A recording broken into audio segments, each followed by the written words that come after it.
Paano nga ba gagana itong ating push button na magagamit natin sa start-stop motor control? So sa push button natin dito, kailangan natin dito ng normally close at normally open. So paano natin malaman kung normally close at normally open yan?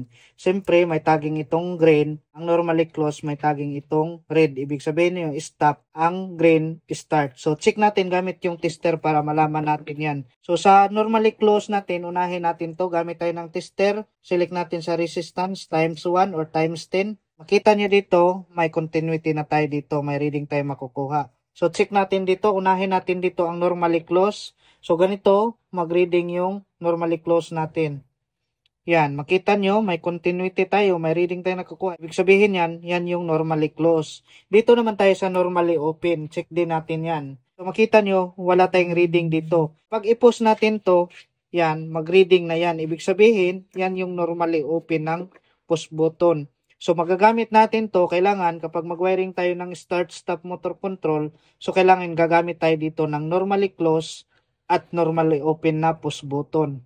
Paano nga ba gagana itong magnetic contactor? So, explain ko ito sa inyo step by step para madali nyong maintindihan. Bago tayo mag-proceed sa start-stop wiring, so kailangan nyo muna ito malaman para madali nyong maintindihan yung wiring natin. Kailangan alam nyo dito kung ano ang function bawat terminal dito para madali nyong makuha yung wiring din natin. So itong magnetic contactor, same lang din ito sa mga switches or di kaya circuit breaker. Ngunit ang pagkakaiba lang dito is meron itong magnetic coil. So alamin natin yan. Dito sa magnetic contactor, makita nyo, makikita tayo ditong L1, L2 at L3. Dito naman sa baba, T1, T2, T3.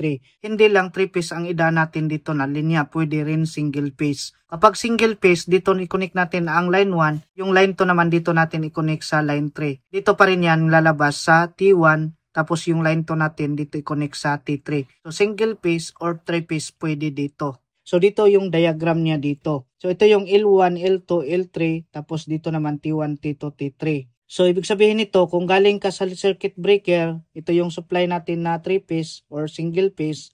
So, dadaan yan dito sa L1, L2, L3. Tapos, lalabas yan dito sa T1, T2, T3 sa magnetic contactor. Papunta na yan sa overload relay at papunta sa 3-phase natin na electric motor.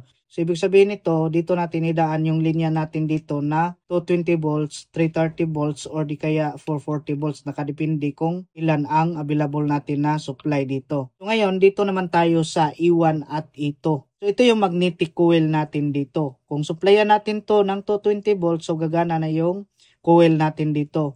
Ibig sabihin nito, kapag ang contact natin dito sa L1, L2, L3, makita nyo naka-open pa yan, hindi pa yan naka-contact. Kapag supplyan natin yan ng 220 volts, so ito maging close na yan sila.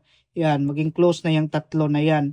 So ibig sabihin nito, kapag i-on natin ang circuit breaker, i-on natin yung push button, so automatic dadaloy na yung kuryente dito sa electric motor natin at aandar na yan. So yan yung purpose natin dito. So ito yung magnetic coil. So kailangan natin yan supplyan ng 220 volts. Ito pala makita natin ang E1 at E2. May supply dito. Nakita nyo 200 to 220 volts. So nakadepende to kung ilang supply, mayroong 110 dito, 20 volts or di kaya 440. So nakadepende sa supply natin dito. Ngayon dito naman tayo sa auxiliary contact. So sa auxiliary contact natin, makita nyo dito NC at NO, ito yung auxiliary contact natin. So ibig sabihin ito yung diagram natin dito. Normally close at normally open. Ano ba ibig sabihin nito? Sa hindi pa gumagana yung magnetic coil natin, hindi pa yan na-supplyan ng 220 volts, ito yung contact niya dito. So ang normally close, siyempre naka-close yan. Ngayon, ang normally open, naka-open yan. So ngayon, yung E1 at ito, masupplyan na yan ng 220 volts.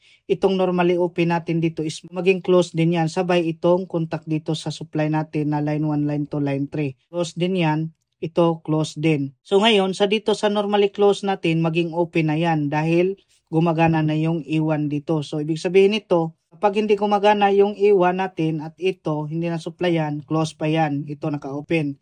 Kapag masupplyan na natin yan ng 220 volts, itong normally open is maging close yan at itong normally close maging open yan. So yan yung trabaho dito. So example na lang dito is gamitin natin tong auxiliary contact natin sa ilaw. So example sa indicator lights natin. Example na lang dito is mayroon tayong ilaw dito. Gumamit tayo ng auxiliary contact normally close.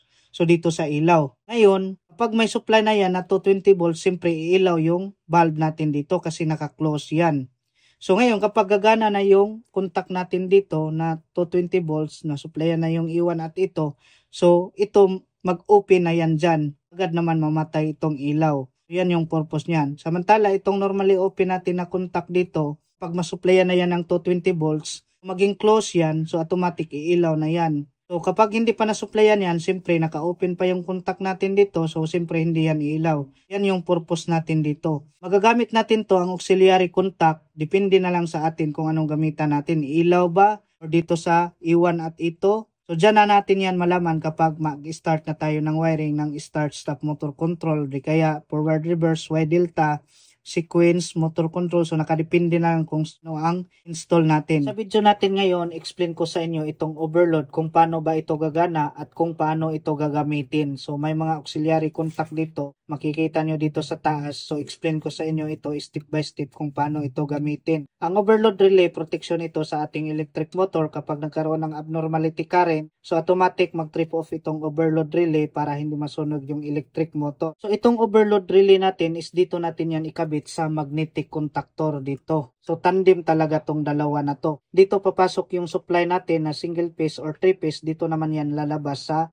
T1, T2, T3 ng overload relay. So kapag mag-trip off yung overload relay natin dito, automatic patay yung magnetic contactor. So hindi na makadaloy dito yung supply papunta sa electric motor para maiwasan na masunog yung electric motor natin. So dito sa overload relay, makita nyo to, ito yung diagram natin dito. Ito yung line 1, line 2, line 3. Dito naman T1, T2, T3. So dito na yan na makikita natin sa overload relay. So ngayon, explain ko naman sa inyo dito ang auxiliary contact ng ating overload relay.